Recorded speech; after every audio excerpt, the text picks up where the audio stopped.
Okay, sir, tell us your name. My name is Keith Hines. Keith Hines, and you were explaining to us a little bit earlier about an incident that happened in your life involving your son. Please tell us his name, what happened, how old was he, and where did it happen? My son's name is Trayvon Johnson. He was shot on the 105 freeway. His girlfriend died in the melee. Okay, can you tell us what happened? My son was picking his girlfriend up from the airport. They were going to Magic Johnson Theater. From Magic Johnson Theater, they wind up not being able to get into the movies because it was too late for the movies. So they went to Dockweiler Beach. From Dockweiler Beach, somebody was shooting at airplanes, so the police came out and made everybody leave, disperse. So once everybody left Dockweiler Beach, on the way on the 105 heading west, someone shot into the car and shot my son and killed his girlfriend. And how old was your son? 18 years old. 18 years old. Now, you mentioned earlier about the guys who actually did this. Tell us that part of the story. They were shooting at airplanes that night at Dockweiler Beach, and I believe it was gang initiation night, they called it. And when everybody dispersed, my son got on the 105 freeway, and they wind up shooting inside the car that my son was in. His girlfriend died. My son's been in a coma now for 15 years. It was supposed to have been a 12-year-old to shoot in the car. He got scared, so another person from the gang took the gun and shot inside the car, and that's how that happened.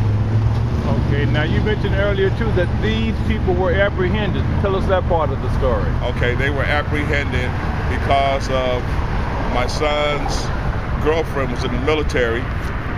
During the time she was in the military, they did an investigation. They also come to find out from the airport that the same bullets that was in my son was also in the airplane. So what they did was the little boy who was scared to shoot went home and told his mother he was there when that happened. He was watching the news, and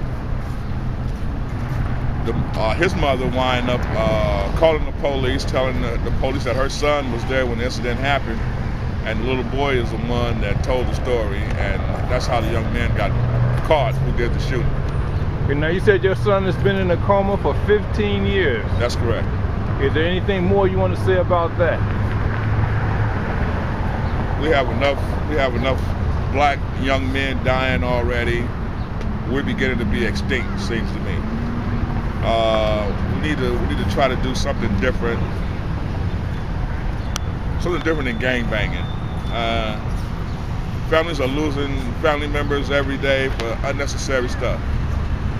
Okay, now, it's been 15 years. Your son's daughter was killed. Your son lies in a coma. How have you been able to handle or cope with this situation over this period of time? I really miss my son. It's hard because now I'll never have, he was my only son, so I'll never have grandkids by my son. It's hard. It's hard. Okay, so what would you tell other people who may be in a similar situation on how they might be able to handle or cope with such a devastating loss?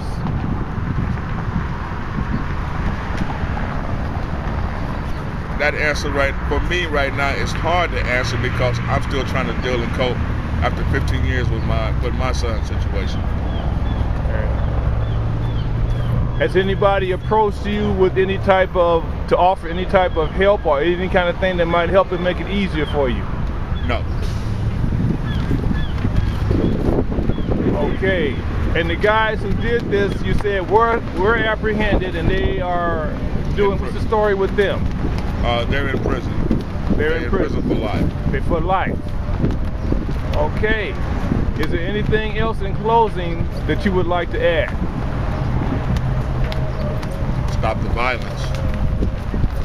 Violence is unnecessary. I mean, how can you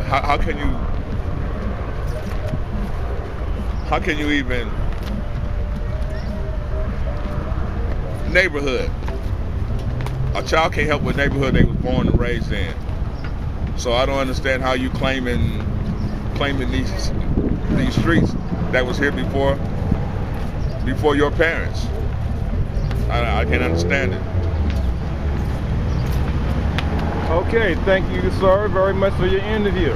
Thank you.